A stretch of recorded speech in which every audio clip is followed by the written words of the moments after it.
Buenas tardes, perdón, buenos días desde la Buenos provincia días. del Chaco. Quiero agradecer antes que nada a las autoridades del encuentro, especialmente al doctor Faquín y a la persona de mi director, de mi jefe, el ingeniero y piloto Gerardo Petruc, acá en mi ámbito laboral. Bueno, dentro del panel, esta ponencia que les vengo a compartir es un extracto de una investigación que hice hace 2 años atrás para la Escuela de Guerra del Ejército, dentro de un marco académico, en una especialización en historia militar desarrollada en UNDEF. Desde esta posición, comparto lo que considero miradas como hitos o episodios que impactaron también dentro del campo histórico, intentando de alguna manera reforzar las exposiciones de los panelistas anteriores, que bueno, son referentes en el asunto, y bueno, aprovechando de esta manera para articular o complementar también con otras disciplinas como un aporte. Desde la dimensión geopolítica,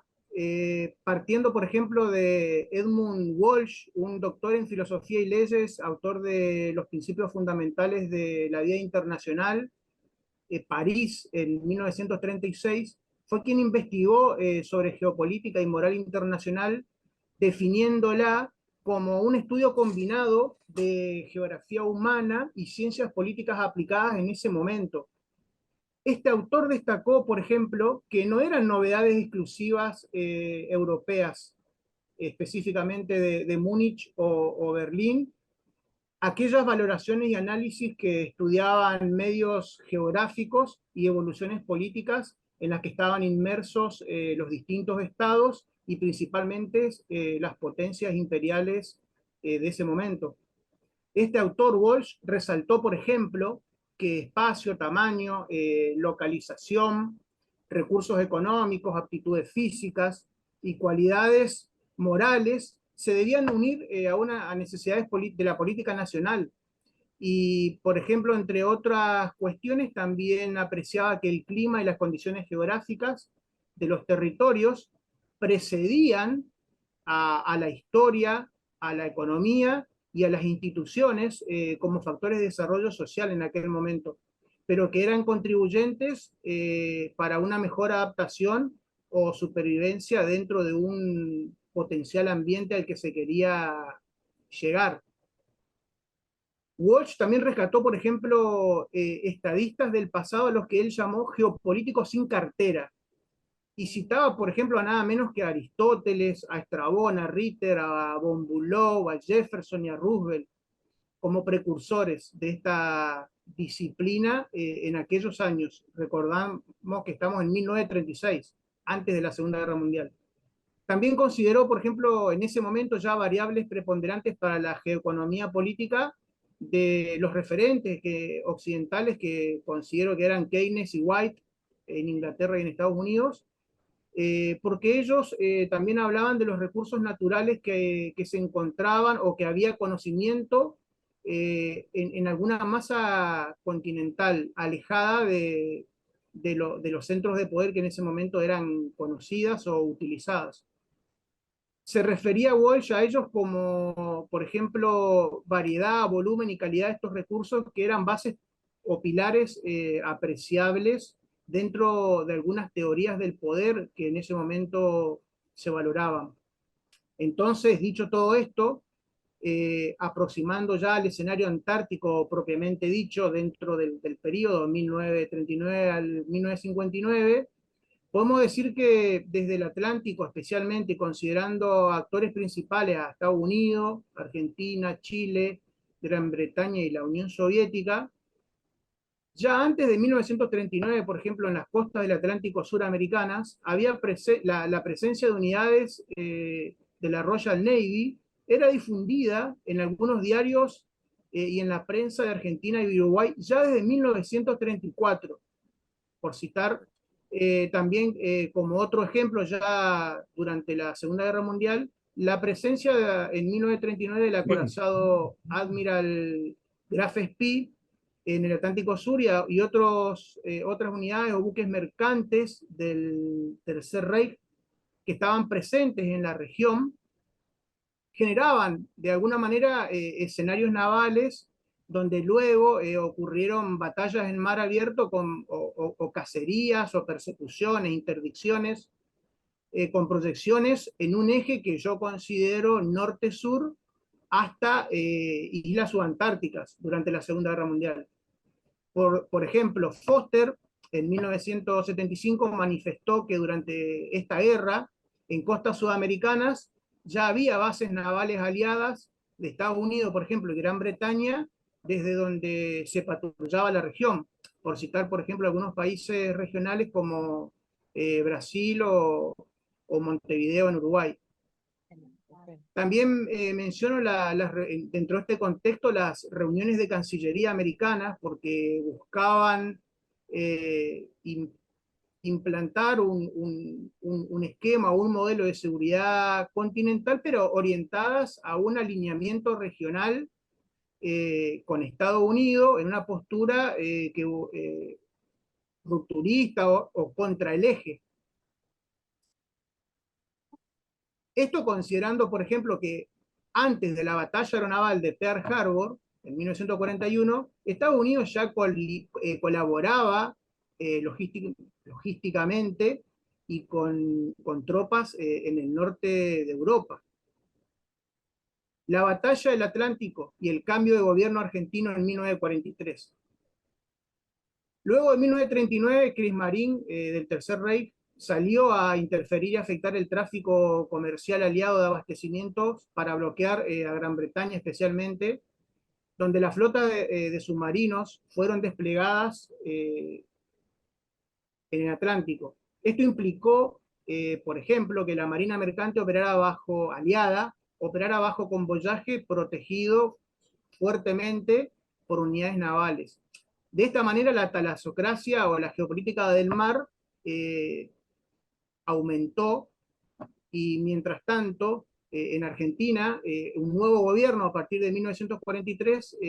mantenía las relaciones comerciales con los principales beligerantes del conflicto, a pesar de las fuertes presiones internacionales que había en ese momento. En 1943, Gran Bretaña ejecutó Tabarín con recursos y medios de la empresa Fitz, para lo que se militarizó y fortificó, por ejemplo, Islas Malvinas por orden de Churchill, sacando tropa inclusive de frentes de la guerra que fueron movilizadas a este nuevo escenario y lejano con respecto a los principales frentes donde acontecía el conflicto. También ocurrieron acusaciones y controversias para el caso argentino por intentos de comprar armamentos al Tercer Reich debido a negativas para el aprovisionamiento de parte de gobiernos americanos por citar a Estados Unidos, y esto de alguna manera considero que condicionó o impulsó de alguna manera una carrera armamentista acá en Latinoamérica. Por otro lado, me gustaría compartir una opinión sobre la conferencia de Bretton Woods en 1944, porque en ese ámbito se planificó un reordenamiento del sistema internacional para el interior de Europa, donde, por ejemplo, surgió la idea del Fondo Monetario Internacional.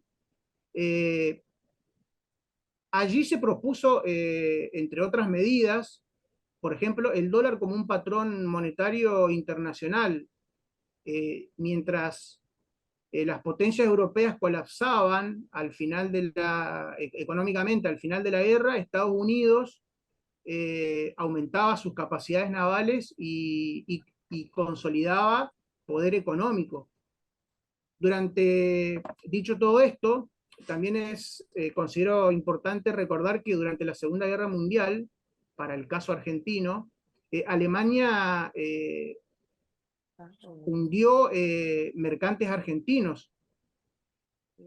A pesar de todo esto, mientras Gran Bretaña, por otro lado, ocupaba con Tabarín islas antárticas desde la región de Malvinas. Ciudadanos argentinos, por ejemplo, se enlistaban para volar en la Real Fuerza Aérea Aliada. Desenlace de la Segunda Guerra Mundial. Bueno, yo tomé como referencias al doctor Ruiz Moreno y también de ese momento a Carlos Ibarguren sobre, por ejemplo, el asunto de la neutralidad y de las cuestiones de no beligerancia argentinas ocurridas hasta un mes antes de la rendición de Alemania.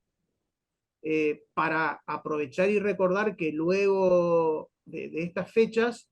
ocurrió acá en Argentina la entrega de 2 submarinos en Mar del Plata, ya terminada la guerra en los frentes europeos.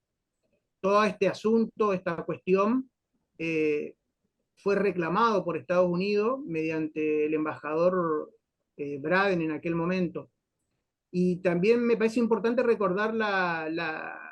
el accionar de la prensa internacional, de alguna manera opositora al gobierno argentino, desde algunos espacios, que aprovecharon estos episodios luego para noticiar, por ejemplo, que uno de esos submarinos se llegó a decir que provenía de la Antártida. Este comentario anterior tiene el fin de poner en este escenario, en 1946, y recordar que luego de rodear a todo el continente antártico, la Fuerza Tarea 68, la famosa flota del almirante Byrd de US Navy, replegó por Chile, dando por finalizada la operación High Jump antes del tiempo previsto que estaba planificado. Pero no fueron los únicos estadounidenses, porque algunos otros expedicionarios como Ron y su esposa, por ejemplo, también en esa época en esos años también recorrieron la península antártica. Muchas de estas expediciones fueron financiadas de manera privada y bueno, algunas de las principales fueron gubernamentales, pero en aquel momento no fueron muy divulgadas. Del brigadier Palazzi en 1987 tomé algunos factores considerados estables para Perdón, analizarlos. Juan José, quedan 5 minutos. Perfecto. Por ejemplo, ubicación, clima, la cuestión de las ocupaciones efectivas, otros factores que traté, como por ejemplo los grandes espacios económicos, y principalmente durante la Segunda Guerra Mundial y al principio de la Guerra Fría, una cuestión considerada como llamada la variable ideológica, donde, por ejemplo, desde algunos ámbitos de la inteligencia estratégica fueron utilizadas como formas de intervenir o aproximarse a algunos escenarios en diferentes partes del mundo. También mencioné Haiyang por la cuestión de la influencia de los mitos o de la posverdad, porque también en esa época surgieron los servicios de inteligencia estratégicos civiles, y considerar que algunos de ellos compitieron entre sí, como la CIA o el FBI, por ejemplo, quienes usaron la prensa. Otra cuestión que considero relevante en este periodo, dentro de este campo histórico, es lo que llamé el factor espúnico, la vanguardia tecnológica, ya que mientras en la previa del Año Geofísico Internacional, en 1957, la URSS empezaba a adelantarse en la carrera espacial y logró primacía científica, y como consecuencia de esto, por ejemplo, Estados Unidos aceleró todos sus programas y fundó la NASA. Antártida, por ejemplo, reunía y reúne condiciones atmosféricas que son propicias para emplazar plataformas de lanzamientos espaciales. Otros factores, como por ejemplo las relaciones exteriores en aquel momento, los grupos de presión, también me llevan de alguna manera a poner en valor la política internacional que se desplegaba en aquel momento, recordando, por ejemplo, las posturas de Estados Unidos con la doctrina Monroe de 1823 o la doctrina Hughes de 1924. La importancia del asunto este, por ejemplo, la considero recordando que el Instituto Armour de Chicago y la Rand Corporation apoyaron, por ejemplo, al gobierno de Estados Unidos y algunas expediciones del almirante Pierce. También el coronel Briano en 1972, como escribió sobre geopolítica americana y mencionó 5 actividades que él consideraba que eran importantes al principio de la Guerra Fría, como por ejemplo el comercio exterior, la cooperación económica, las relaciones culturales y la convivencia con los organismos denominados internacionales. Como para ir cerrando, desde la historia militar, yo puedo advertir de alguna manera comportamientos del pasado dentro del sistema internacional que de alguna manera me ayudan a valorar o apreciar, por ejemplo, las llamadas situaciones georrelativas, que son evoluciones de condiciones preexistentes o geoesenciales, que de alguna manera son indicadores de actitud y dinámica internacional.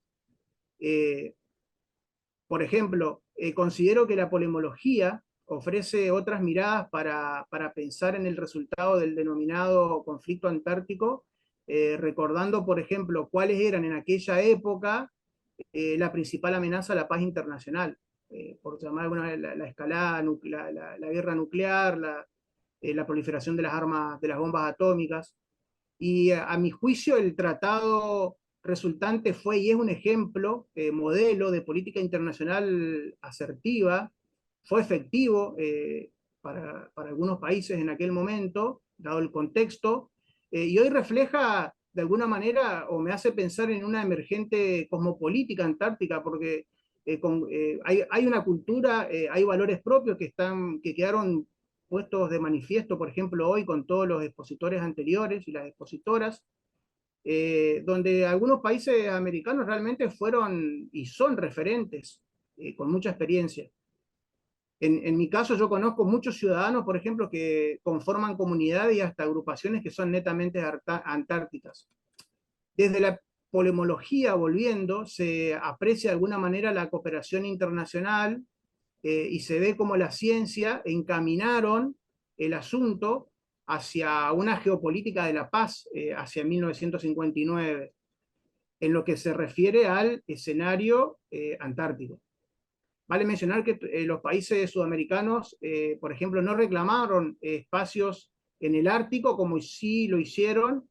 algunos países del hemisferio norte en la cuestión antártica. Luego, en la Segunda Guerra Mundial, por ejemplo, se comenzó la internacionalización y aumentó, como bien decía el doctor Oyarzábal hoy, definitivamente el interés polar. Y esto, bueno, abrió estos escenarios geoestratégicos navales con esos ejes que ya mencioné. La carrera polar internacional demandó tecnología única e inteligencia estratégica especializada, posiblemente impactó en lo que se considera como un impasse regional, con implicancias para algunos países latinoamericanos, que son los más cercanos al continente, porque sin soberanía se asumieron responsabilidades logísticas internacionales que generaron luego externalidades Juan negativas José, para... el tiempo está cumplido. Bueno, perfecto. Muchísimas gracias. Y bueno, simplemente quería decir que una consecuencia de este impasse fue, por ejemplo, acá en nuestra región, los conflictos armados del Canal de Beagle y el caso de las Islas Malvinas. Muchas gracias por permitirme este espacio y saludos a todo el encuentro.